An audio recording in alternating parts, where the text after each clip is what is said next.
And we are live. Welcome, everyone, to Saturday Standouts. Took about a week or so break, but we're back. I'm one of your co-hosts, Sam Daring.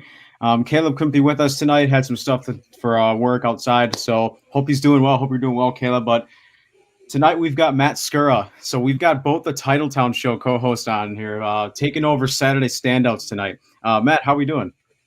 We are doing good on this fine Thursday, just getting ready for the Packers-Rams game on Saturday and getting ready to talk some college football. Yeah, I'm doing well. But before we start, Matt, let's pay the bills. Let's show everyone what the bottom ticker's going on here.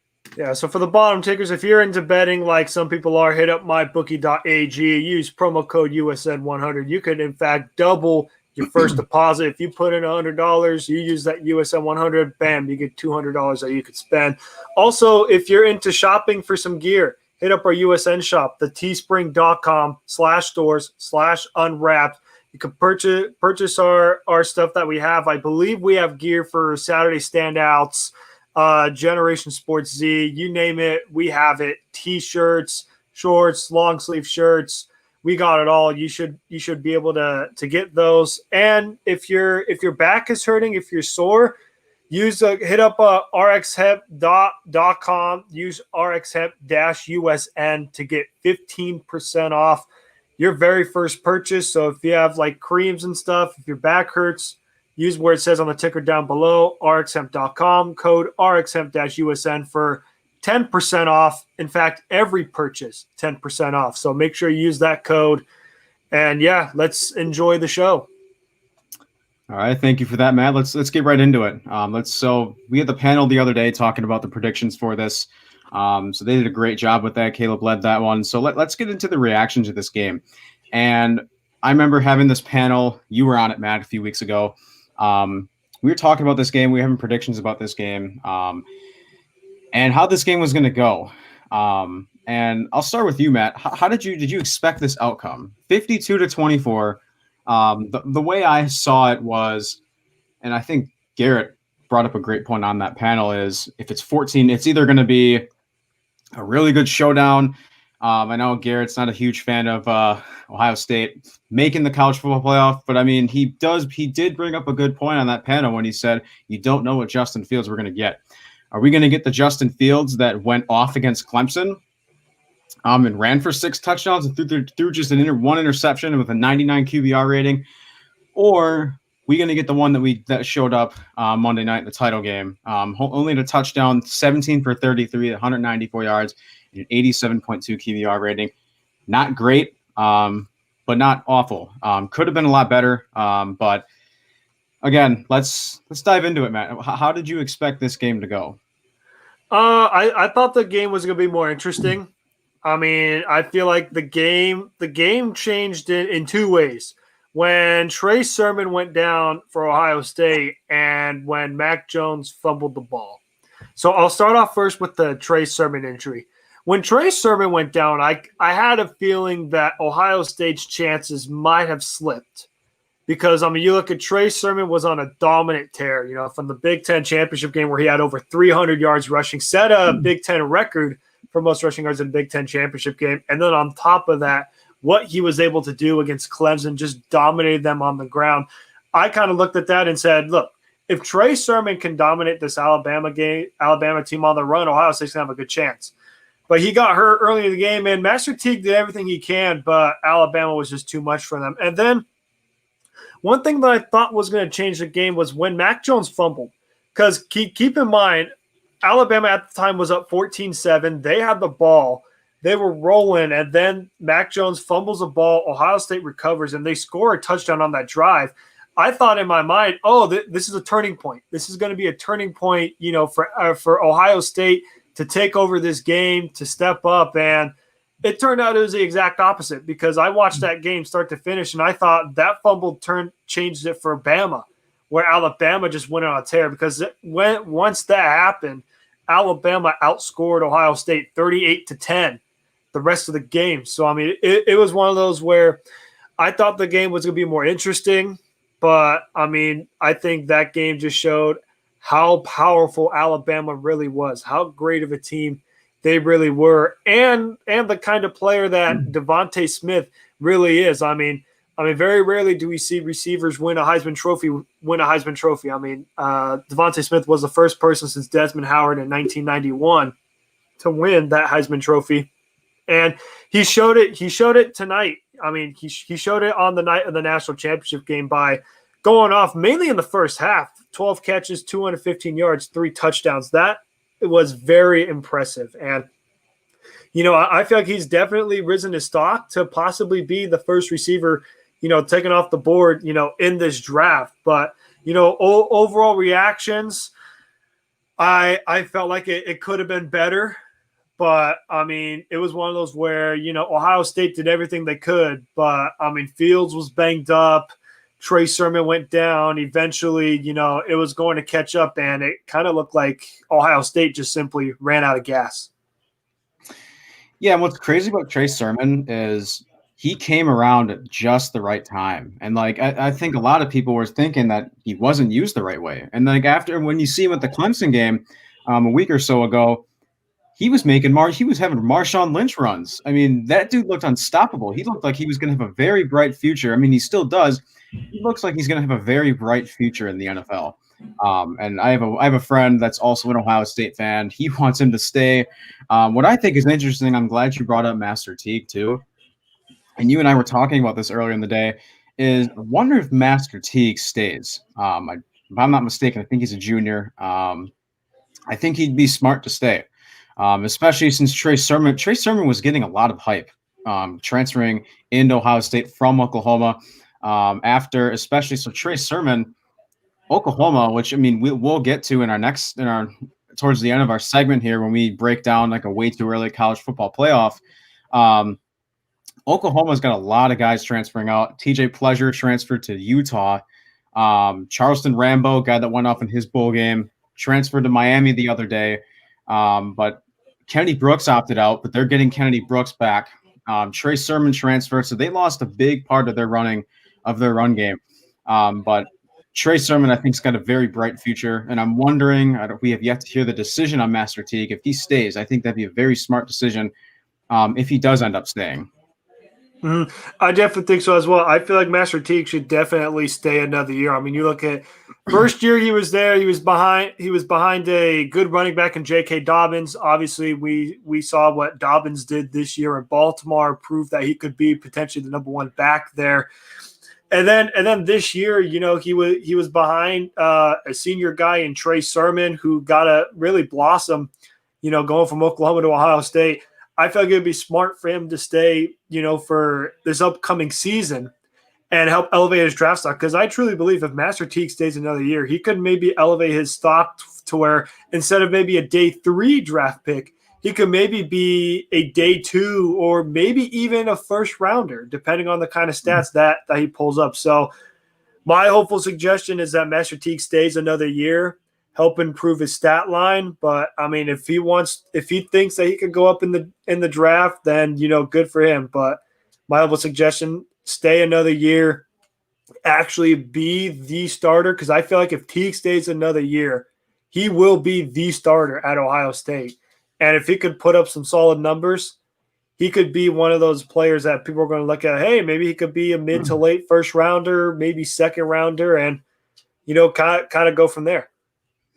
Yeah, and again, I want to talk about the future of both of these teams, kind of as we end off. But you brought up Devontae Smith earlier, and that's what I want to get into. I want to get into the NFL draft prospects from this game. You talked about Devontae Smith. I think the one matchup that everyone was wanting to see was Devontae Smith versus Shaun Wade. One play that really stuck out to me was Shaun Wade. I mean, Shaun Wade had a really up and down season, and the fact that I understand Devontae Smith is not a big-bodied receiver. And what did he have? 130. He had finished with 215 receiving yards, and he had history in the first half. I think it was 130 yards, and I think it was like 2 or 3 touchdowns in the first half. The fact that Shaun Wade and like the fact that he put up those numbers, an undersized receiver. I shouldn't say undersized because that can be a dumb narrative at the time or at times, because at some time, to me, a big-bodied receiver is an advantage, but we've seen guys in the NFL flourish without their size not mattering. But because there's plenty of other receivers in this draft that don't have the big body, don't possess that big body frame. Rashad Bateman's another one. But again, Devontae Smith going off against Shaun Wade. Shaun Wade was a big cornerback prospect coming into this season, had an up and down season. I don't know if you know who Jordan Reed is from not the tight end, NFL tight end Jordan Reed. Jordan Reed from the Draft Network. He tweeted out the other day, but it was really intriguing to me. I don't think he'll do this, but he wants to see him go back to Ohio State and play nickel and play safety. And a lot of, the comments section as well, and a lot of people were saying that they see him more as a safety. And what I think is what I'm intrigued of, I don't think his draft stock has fallen drastically. I don't see him going in the first round. I would see him as a day 2 pick, somewhere near the mid-second round range. But I'd be very interested to see what teams are going to view him as. Are they going to view him as a primary corner? Or are they going to move him over to nickel? Shaun Wade to me is a guy that really stuck out. One of the guys, I guess, in that game that really stuck out, and he's really had an up and down season. He definitely has. I feel like, you're right on the money. It's going to be interesting to see where kind of teams are going to look at Shaun Wade. Are they really going to have him as the main corner guy? Because if he has him as a main corner guy, we saw what Devontae Smith was able to do. He cooked him. Like, he sliced and diced anywhere he lined up. You name it, Devontae Smith was open. So, it'll be interesting to see kind of what happens with him. I mean, maybe if he stays another year, he could ensure that he's a first round pick. But he'll most likely go in the draft this year, and we'll see what happens with him. But overall, I think it'll be depending on what the team wants. I've heard like some reports he might be a day 2, kind of day 3 kind of guy. We'll see where he ends up at. I definitely will be shocked if he gets drafted in the first round. I feel like he might be one of those players where, maybe second, third, fourth round, maybe we could see him along being drafted there. And, hopefully he could be a good upgrade to any team that wants to draft him. Yeah, and I feel like there's a lot of not uncertainty, but I feel like a lot of people are very indifferent on Shaun Wade, especially because of his up and down season. So that pick, if he ends up falling somewhere in the second round, it could potentially be a steal. Because I think Shaun Wade is very talented, but after watching him, it seems like he is less polished in certain areas.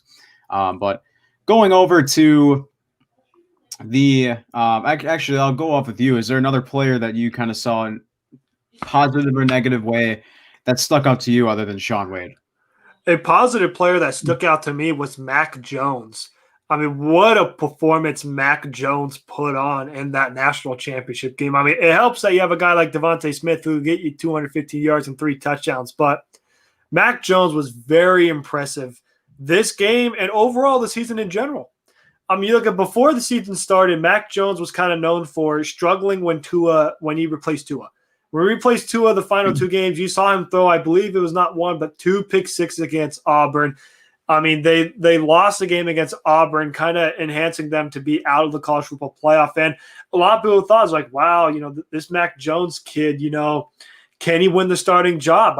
They brought in a high recruit in Bryce Young, and a lot of people thought, hey, you know what? Maybe this is going to be Bryce Young's team. Maybe Mac Jones is going to be like a second or third string guy, and he's missed his chance. But boy, did he prove a lot of people wrong this season. He was a Heisman finalist. He was in the top 4, proved everybody wrong. Had a great game in the national championship game, and in fact, he's elevated his stock so well. He might be a first round guy. He won't be one of the top QBs, like maybe like a Trevor Lawrence or a Justin Fields, who we'll discuss later on, or maybe a Trey Lance, but mid-teens, early 20s. I could see some teams trying to hop on the Mac Jones wagon. Like if I were the Pittsburgh Steelers, I might take notes on Mac Jones because depending on what happens with Ben Roethlisberger, if he really is hinting at retirement and he's saying this is my last year, if I'm Pittsburgh, I don't trust Rudolph or Hodges. Give me Mac Jones. Let him sit for the year, learn from Ben Roethlisberger, and bam, you have your replacement right there. So that was one of the players that stood out for me just because of the fact of before the season started, we kind of saw Mac Jones as a guy who filled in for Tua and didn't really do too well. And then before the season started, a lot of people thought, this is going to be Bryce Young, who's going to be the guy in Alabama. It's going to be a good situation for him. But Mac Jones was great in the offseason, fantastic during the season, a Heisman finalist, and he continued that in the 2 games in the playoff. Against Notre Dame, he was great, and against Ohio State, he was fantastic. And I can't wait to see where Mac Jones gets drafted because, in my opinion, it's going to be in the first round, probably in the mid-teens, early 20s. Yeah, and I love that you brought up too. Like going into the season, a lot of people thought Bryce Young, one of their top recruits of this season or of this class, was going to start over Mac Jones. And they showed a picture of Mac Jones his freshman year, when they won the title. And I think Nick Saban, I think that the announcers and the reporters were saying that Nick Saban really praised his maturity throughout these 4 years.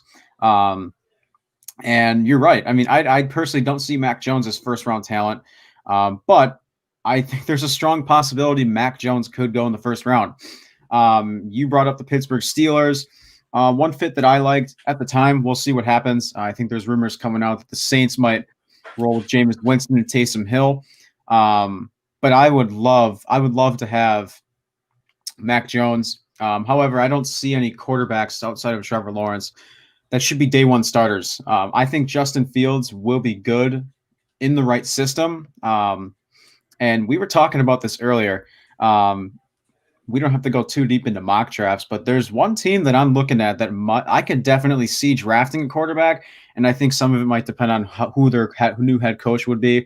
The other day, Arthur Smith was he was the leading candidate. I believe it was yesterday or 2 days ago that I read that, of this team. And they hold the number 4 pick in the NFL draft, and that's the Atlanta Falcons. And Matt Ryan isn't the most mobile quarterback. Matt Ryan is up there in age. Todd Gurley's a free agent, so it'll be interesting to see who they bring back, if they end up bringing him back on a cheap deal. Hayden Hurst at tight end. Julio Jones, you have a top 5 wide receiver in the NFL. You have an up-and-coming Calvin Ridley wide receiver, Russell Gage. Like that offense, the O-line isn't great, but he already has weapons. And Justin Fields is mobile. We've seen his mobility. We've seen what he can do. I know he kind of did have an up-and-down season. After 3 games, the first 3 games, Justin Fields was already being up into Heisman consideration, which was kind of ridiculous in my opinion. I don't think he'll be a bust, but I really, really like the Atlanta Falcons fit for that team. But I mean, going back to your point on Mac Jones, I think you hit it right on the money there. I can see a team. The Saints were one of my guesses that could really use one like him. Because I've seen a lot of mock drafts with, the Washington football team taking him with the 19th pick. We talked about this earlier, and Adam Schefter put in a uniform. My cousin said it a while ago. How about Cam Newton to the Washington football team, reuniting with Ron Rivera? I think that can make sense. A prove it deal, 1 to 2 year contract. That to me is a possibility. To me, I think Washington drafting Mac Jones at 19, to me, that's a bit of a reach. But I have seen Mac Jones at 15. I've seen Mac Jones in the top 10. Anything can happen. I think Mac Jones should go to a team with an aging quarterback, with a quarterback that's, almost done, getting ready to hang the cleats up. That goes for a lot of quarterbacks. But Mac Jones specifically, I think if he's used the right way, he goes to the right team, I think he could have a successful future at the next level. I'm going to stay on that side, on the Alabama side. I'm going to stay on the offensive side of the ball. I'm going to go positive. I'm going to go Najee Harris. Najee Harris. So there's 2 things I want to bring up about the running backs. One, Najee Harris. He shocked I really thought that he was going to enter last year. There were 3 players that I thought from Alabama that I was really shocked to see enter come back. One of them is Najee Harris. Two is Dylan Moses, especially because he got hurt and missed the entire last season. Um, and I don't think he really raised his draft stock a ton. If anything, I think he kind of lowered it by just a tad. Um, I think he could go early, very early in the second round to mid second. Um, Third one's Alex Leatherwood, and we were talking about this when we had Perry um, on our sportscaster stream over the summer. We were talking about, or in the fall, excuse me. What were we talking about? We were talking in one of the AFC divisions. And we were talking about this draft stock. I said Alex Leatherwood. I think he very well could have been a first round pick if he entered this year. Perry thought otherwise. He said he could have dropped. So I almost think the same thing of Leatherwood. I think he could be. I think he has first round talent written all over him.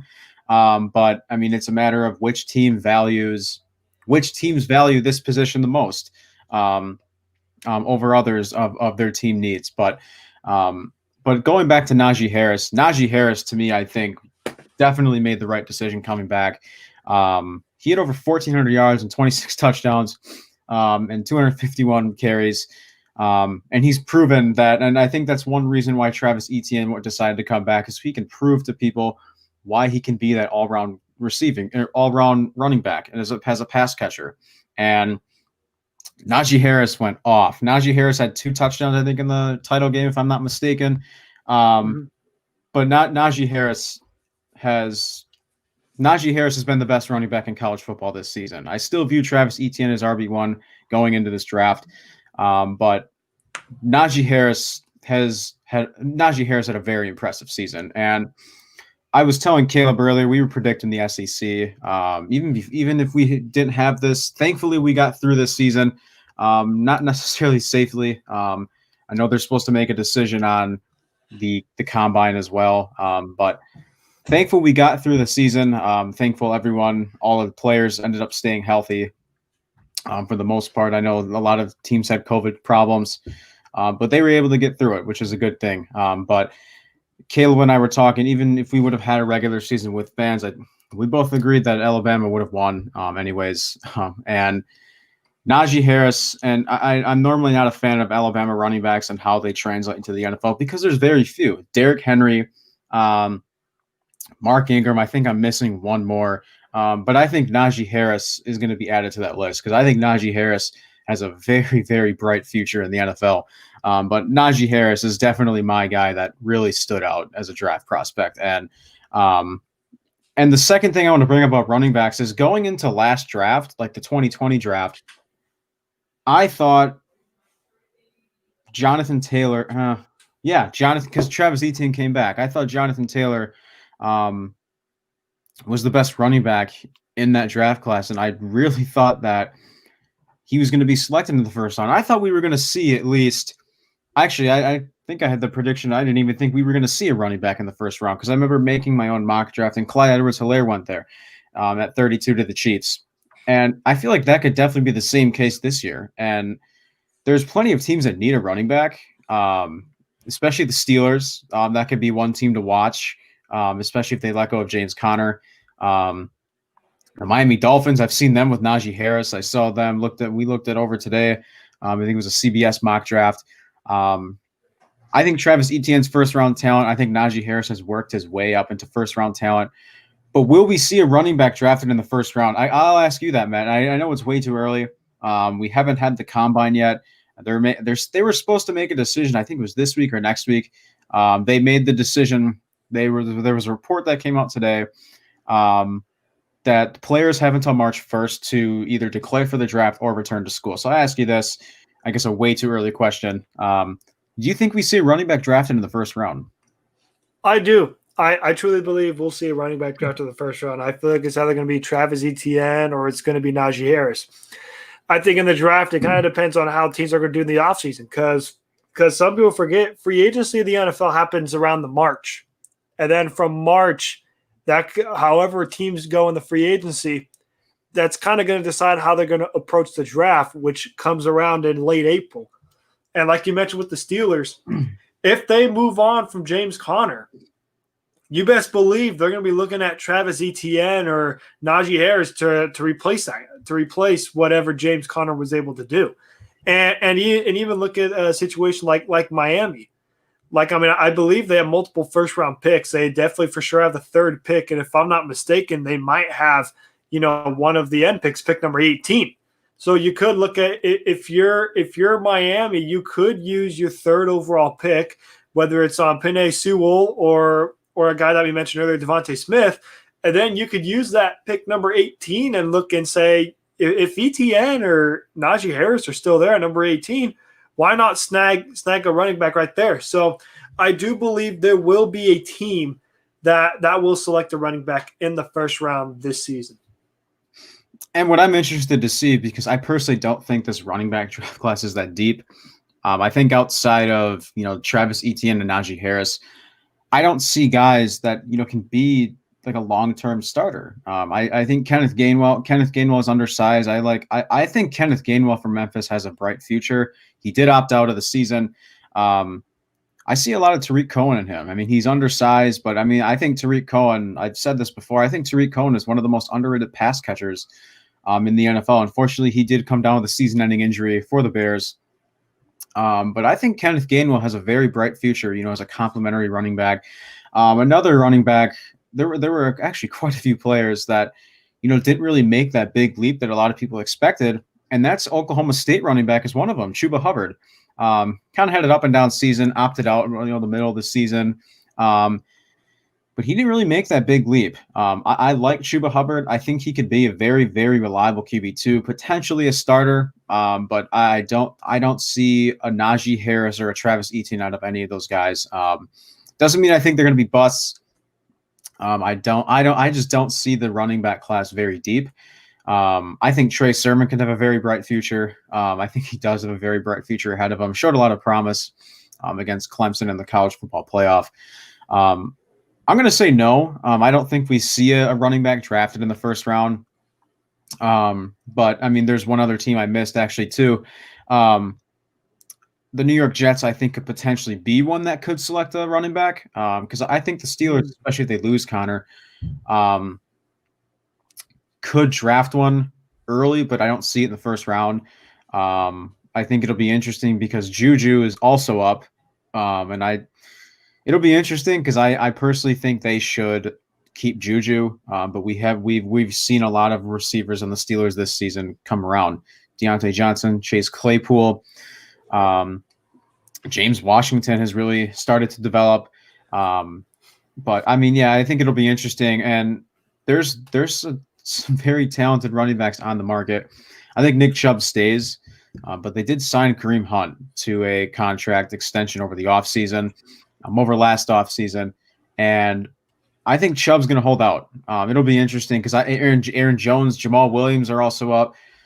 So I'm interested to see if some of these teams go after a running back in free agency, or will they take one in the draft? Because you brought up free agency as well. Free agency starts in March, and I think that's going to be very, very interesting for some of these teams. Mm-hmm. Yes, it definitely will be to see, who what kind of approach they're gonna take. Because I mean, we've seen whenever you pay running backs, they can go one of two ways. They can go really good, and you get a guy like Derrick Henry or Dalvin Cook who are worth their money. Or it could go the opposite way, where it's guys like Christian McCaffrey, they get hurt, they have an injury-riddled season. Or you could go a guy like Ezekiel Elliott, who decides to fumble the ball 5 to 6 times, the most times in his career. So running back is definitely one of those to where if you're going out in free agency, you better take some notes because it could go one of 3 ways. It can work for you, and it's fantastic. Your guy's going to get hurt, or he's going to have a career low. But if you go in the draft, he kind of has a lot more to prove, and he'll be able to do well. And it also depends on where they're selected in the draft. Like whenever Saquon Barkley is a free agent for the Giants, he's going to get paid top dollar because he was a number 2 overall pick. You don't just let a number 2 overall pick walk. If there's a guy drafted later, you could possibly let him walk and go in the draft, but we'll have to wait and see what happens. One last player that I kind of want to highlight, but before we kind of give our way too early top 4 predictions, I want to highlight the Ohio State quarterback Justin Fields. And I know Justin Fields, he only played 6 games this season, won 6 games, but the performance that he had against Clemson, I thought was phenomenal. I thought Justin Fields, even though he hurt his ribs partway into the game, I felt like he played fantastic. I believe he had as many touchdown passes as incompletions, 385 yards. He was phenomenal. And I remember saying in one of the college streams, I said, if Justin Fields can have this kind of performance against Ohio State, his name could be in the conversation for a top QB in the draft. But he did not play good in the national championship game. Granted, whether it's trying to fight through the injury or, Alabama having a solid defense, I don't think he helped improve his draft stock. I mean, it's very hard because Trevor Lawrence was obviously going to be the top guy. But I think now it's kind of one of those, like, can Justin Fields be consistent? Kind of like you mentioned, like what Garrett said earlier in one of the streams. What kind of Justin Fields are we going to get? Are we going to get Justin Fields that kind of struggled against Indiana earlier this season? Or are we going to get a Justin Fields that goes 385 yards, 6 touchdowns? There really isn't kind of a in the middle kind of guy where we could see, and it showed in the national championship game where when the bright lights stood upon him, he did not perform. So I think it'll be interesting to see where Justin Fields falls. I mean, Sam, you mentioned earlier in this stream, you said he could possibly go number 4 to Atlanta. I think it's one of those where we'll have to see what the teams do in free agency, but I do know for a fact he won't go number 2 to the Jets. That's a guarantee. All these mock drafts that say Fields going number 2 to the New York Jets, you're out of your damn mind because it's not going to happen. The New York Jets were, as Stephen A. Smith would say, it was blank or nothing. Like Stephen A. Smith said, it was Zion or nothing. For the Jets, it was Trevor Lawrence or no quarterback. You're not going to get Trevor Lawrence. Go and help Sam Darnold. Go draft a lineman. Go draft either Devontae Smith or Jamar Chase. Help him out because Sam Darnold is going to be your quarterback for another year, Jets fans. It's the inevitable. It's going to happen. Unless if you somehow, some way pull a magical trade and get a ton of draft capital for Sam Darnold in the offseason, Sam Darnold is most likely going to be your quarterback. So, and on that note, I feel like Fields is in an interesting position. Because I mean you look at teams that are in the top 5. I mean, Jaguars are obviously going to take Trevor Lawrence number 1. Doesn't matter if they have Urban Meyer as a head coach. Some people are saying, "Oh, Urban Meyer, Ohio State connection, Justin Fields." That's cap. Yeah. That's cap. If you got Trevor Lawrence available, you take Trevor Lawrence. It doesn't matter if precious Ohio State, Justin Fields went there. No, you take Trevor Lawrence 10 times out of 10. So you already have him off the book. Number 2 is the Jets. Barring any Sam Darnold trade, they're most likely going to take another position besides quarterback. Number 3, Miami Dolphins. They're not going to draft a QB in Justin Fields when they already have Tua, or if they trade for Deshaun Watson in the offseason, they're not going after a quarterback.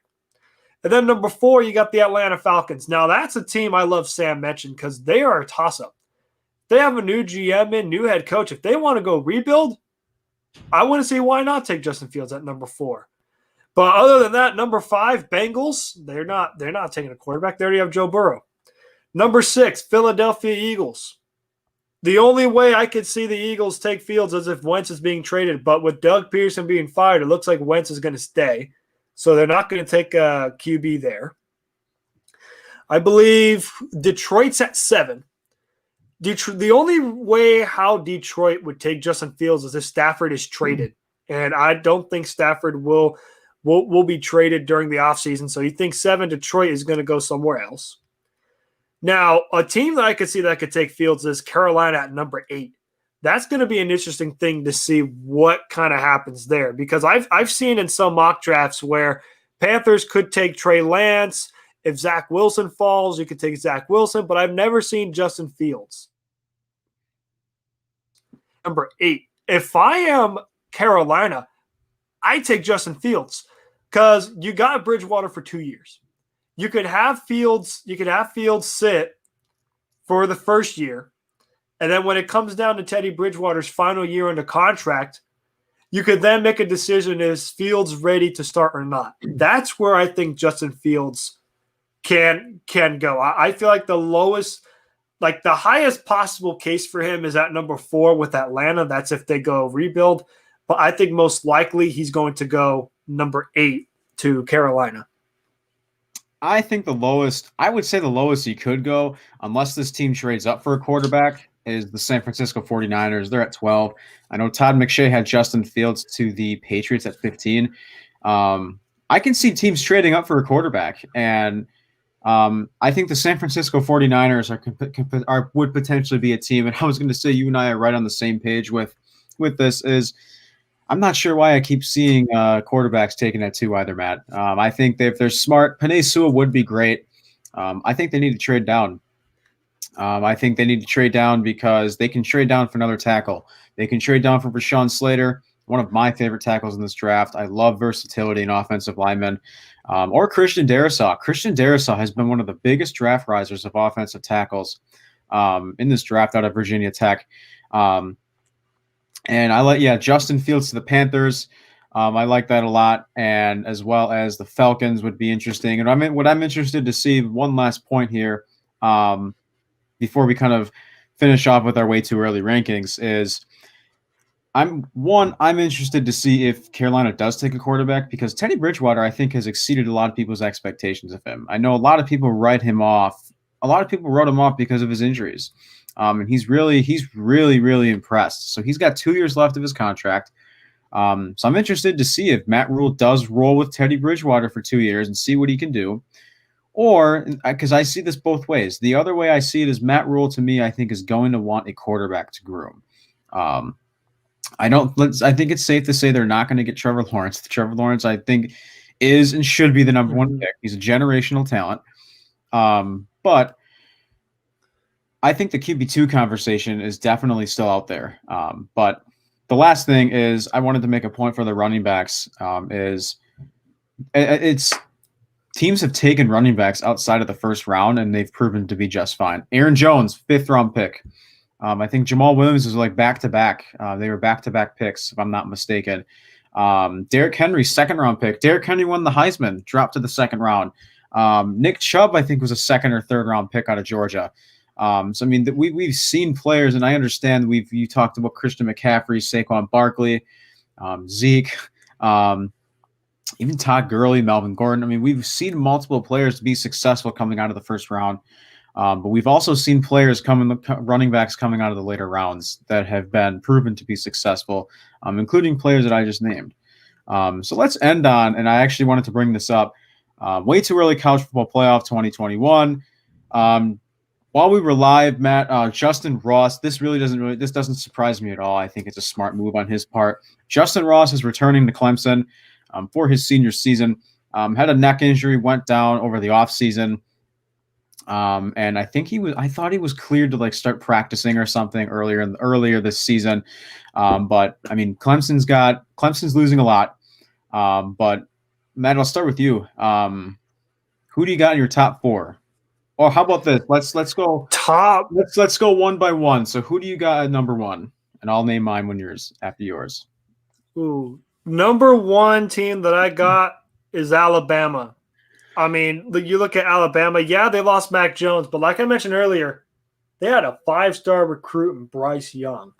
I think Alabama, it doesn't matter really who they have. It's just Bama. Nick Saban just knows the way around the system. I got Alabama as my number 1 team in the nation. I truly believe Bama is going to be number 1. My number 2 team, I believe, is going to be Clemson. There's always something about Clemson. Ever really since Deshaun Watson was there, you kind of started to see the rise of the Clemson program. Because in years past, I remember the days they had Taj Boyd in at QB. They were consistent, but they really weren't championship contenders. It was kind of Deshaun Watson's final 2 years at Clemson. That's where we really saw, the dominance that we see with Clemson today. So I have Clemson at number 2. Number 3 a team that I have that it could be surprising to some, but I really believe it's going to be another SEC team. I wouldn't be surprised if I saw the Georgia Bulldogs in there. I mean, look, if JT Daniels is playing. I mean, Sam, you've mentioned a lot to me. If JT Daniels was playing the whole season, Georgia would have been top Top four. four. I truly believe Georgia is going to be that team. I mean, some people may make the case for Florida, but I think Florida had their opportunity this season and they let it slip. Mm-hmm. So I think Georgia's going to be that kind of number 3, number 4 team. And my number 4 team that I have, this may be controversial, but I got the Buckeyes at number 4. I think the Ohio State Buckeyes with Ryan Day, it seems like he has a consistent program that he's building there.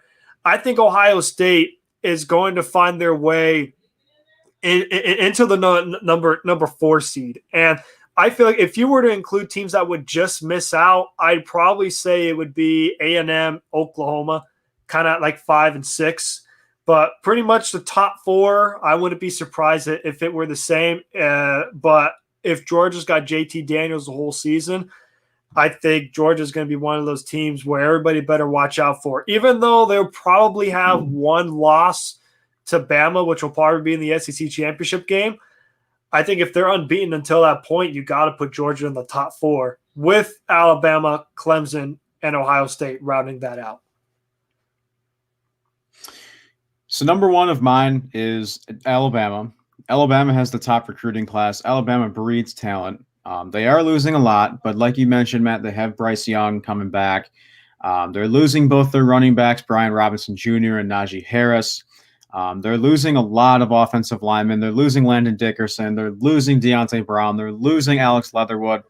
But they've got other guys coming up. They're losing Dylan Moses, Pat Surtain, Christian Barmore, Mac Jones, Dylan Moses, Pat Surtain, all declared today. Jalen Waddle also declared today. I would imagine Devontae Smith is going to declare. And I think Devontae Smith is a senior, if I'm not mistaken. Alabama, to me, is just too strong of a team. They've got even more talent. They've got the top recruiting class coming in. So they're my number 1. My number 2 is Clemson. And I can see where people think this Clemson team is going to be weaker, a little bit weaker based on what we saw in the college football playoff against Ohio State. But they might be losing Trevor Lawrence, but we saw a lot. We saw a lot of DJ Uiagalelei. Excuse me if I'm butchering his last name. They're losing Travis Etienne, obviously. They're losing Lynjay Dixon, I think. Cornell Powell is gone, but they're getting Justin Ross back. And their defense, compared to Ohio State has a lot of upperclassmen. They're losing a lot. And Clemson has a lot of underclassmen. Outside of James Skalski and Darian Kendrick, one of the only guys that Clemson's losing on their defense, they've got guys like freshman Brian Breeze, who I can see making that big leap. They've got a lot of underclassmen, a lot of returning guys on their defense. They did not lose a lot. I think their offense has been is getting hurt most right. Losing guys from the draft. So I've got Clemson at number 2. My number 3, and actually I can potentially see this team being passed up as the number 2 team, and that's the Georgia Bulldogs. I'm going to fully agree with you, Matt, and I wanted to say this. I said if Georgia, but you took the words right out of my mouth. If Georgia would have had JT Daniels, I think they would have been in the top 4. I think they would have been a 1-loss team. I think they would have beaten Florida. They got a lot of guys coming back. Jordan Davis is coming back. Zamir White's coming back. Zamir White, right? They got Kendall Milton as the other complimentary back. They've got a loaded team coming back. Ben Cleveland opted out of the game of the bowl game against Cincinnati, so they're losing Ben Cleveland. They're losing Monty Rice. They're losing Richard LeCount. They're losing Tyson Campbell. I think they're losing Eric Stokes as well. But Jordan Davis coming back is huge. JT Daniels coming back is huge. I think JT Daniels has a very strong chance to be a first-round pick next offseason or next draft in 2022. They're losing George Pickens. I think George Pickens is the top wide receiver in his draft class in 2022. And Justin Ross, I think, has a strong chance to be that guy as well. I think Garrett Wilson's another one. I don't think I would say we don't know the depth of this draft class for the receivers next year. But George Pickens, Garrett Wilson, and now Justin Ross, as he actually announced his return to Clemson while we were live here tonight, is huge, and it's a lot of promise for the next year's wide receiver draft class. But George Pickens is coming back, which is huge. Georgia has a loaded offense coming back. James Cook, the brother of Delvin Cook, is coming back as well. Georgia has a loaded offense, and that's why I have them at number 3. Number 4, I'm going to put Ohio State for now. They are losing a lot. They're losing Justin Fields. They're losing Chris Olave. They're losing Thayer Munford, Josh Myers, Wyatt Davis. They're losing 3 of their top 5 offensive linemen. They're losing over on their defensive side, Sean Wade. They're losing Tuff Borland. And they're losing Trey Sermon. I haven't heard an announcement yet, unless you have met on Master Teague. But guys coming back, they've got actually I think they're losing Luke Farrell, one of their tight ends, or Ruckert, or one of their tight ends. I think they're losing. But returning guys, they've got Garrett Wilson. And they have the number 2 recruiting class in the country, right behind Alabama. CJ Stroud they have coming in, which I'm really, really interested to see what their quarterback situation is. Because CJ Stroud is very, very good, but they also got a Texas flip in Quinn Ewers. And Quinn Ewers has talent very similar, has been shown talent very similar to Trevor Lawrence. So Quinn Ewers has a lot of hype coming in. Guy that flipped from Texas. So I'm very interested to see what they do with their quarterback situation. I think I can see it being Stroud for now, but I'm very, very interested to see what they end up doing with if Quinn Ewers plays right away, if they end up having the competition right away, or CJ Stroud wins it in fashion. But that's the one thing I'm looking for is, look for Ohio State is their offense, or on their offense, is their quarterback position. Because a lot of people might think CJ Stroud could get it easily, but we've seen what Quinn Ewers can do. I understand college is a different level, but Quinn Ewers has a lot of talent. A guy that flipped from Texas. I think if Ohio State can get Master Teague back, I think that would be huge for them. I think he could be like you said, Matt. I mean, not necessarily maybe first round talent yet, but he could maybe be that guy to make that big leap. So I think that would help them a lot. But I'm going to go Bama 1, Clemson 2. Actually, you know what? I'm going to go Bama 1, Georgia 2, Clemson 3, Ohio State 4. Georgia has such a loaded offense. They're losing quite a bit. They're losing both their corners. They're losing Richard LeCount. But they've got a loaded offense. And the fact Jordan Davis, one of those guys who I would have loved on the Packers, is returning to Clemson. They've got a loaded offense coming back. So, yeah, I think I'm gonna switch that. I'm gonna go Bama, Georgia, Clemson, Ohio State at 4 for now. I can see another team passing it up. I've seen Oklahoma at 3. I don't trust the Big 12 yet. I don't like any teams in the Big 12 in the college football playoff. Oklahoma absolutely top 10. And I think Spencer Rattler, I've said this too. I'm interested to see if I think he's going to be one of those quarterbacks next season to watch to see if he takes that big leap. Yeah, he definitely will be. I think Spencer Rattler, depending on how he plays, will be the difference on if Oklahoma's a top 4 team or not. Right, and they lost a lot of guys. They lost a lot of transfers, I should say. I think they lost like 2 or 3 backup quarterbacks. But they lost TJ Pleasure, which TJ Pleasure was really surprising to me. Because TJ Pleasure had a very, very productive season. Transferred over to Utah.